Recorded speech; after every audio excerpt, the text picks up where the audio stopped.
Have you ever wondered why your motivation just disappears? One day you're fired up, ready to take on the world, and the next, you can't even drag yourself off the couch. Well, what if I told you it's not a character flaw? It's all about a single powerful molecule in your brain. Okay, just look at this for a second. A piece of chocolate. Yeah, that gives you a nice little 1.5 times bump over your normal dopamine level. Sex? That doubles it. But then you look at something like amphetamine, and wow, it skyrockets your dopamine by 10 times. That's not just a little more, that is a whole different reality for your brain.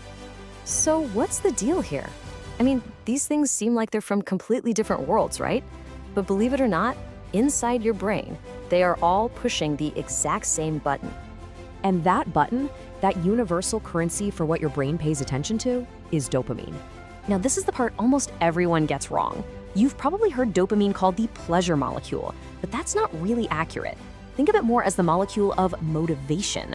It's the thing that gets you up off the couch to go get the pleasure. It's all about the pursuit, the drive, the craving.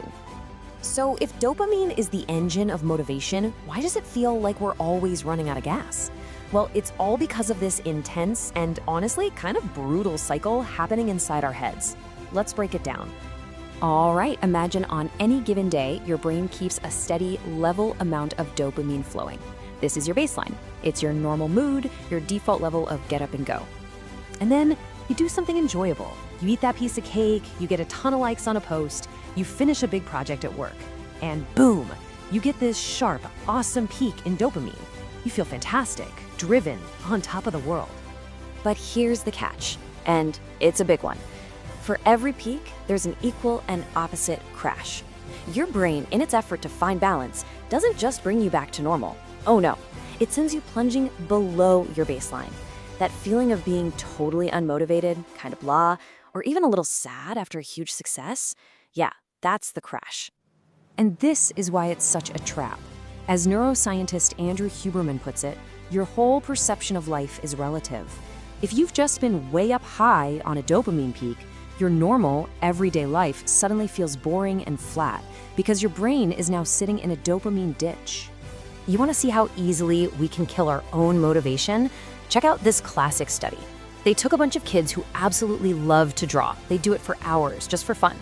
Then they started giving them a gold star every time they drew. Well, guess what happened when they suddenly stopped giving them the stars? The kids stopped drawing. The external reward completely destroyed their natural, internal love for it. And that really shows the difference between these two types of motivation. Intrinsic motivation is doing something because you love the process itself.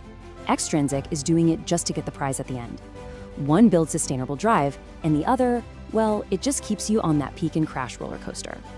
So the big takeaway here is pretty stark.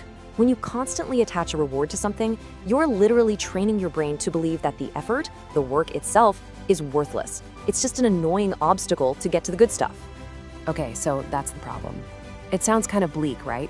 But the amazing news is that you're not just a passenger on this ride. You can absolutely grab the steering wheel. Let's talk about how to hack this system.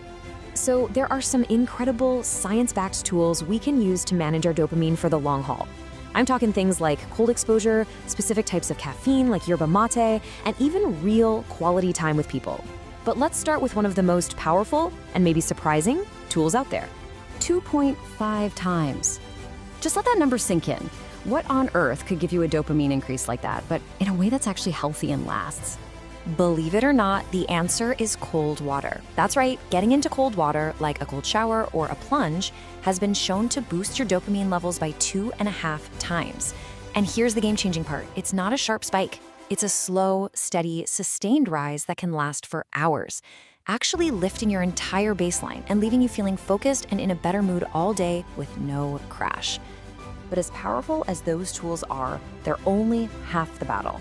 The real secret, the ultimate key to unlocking what feels like an unlimited supply of drive, comes from a massive shift in how you think.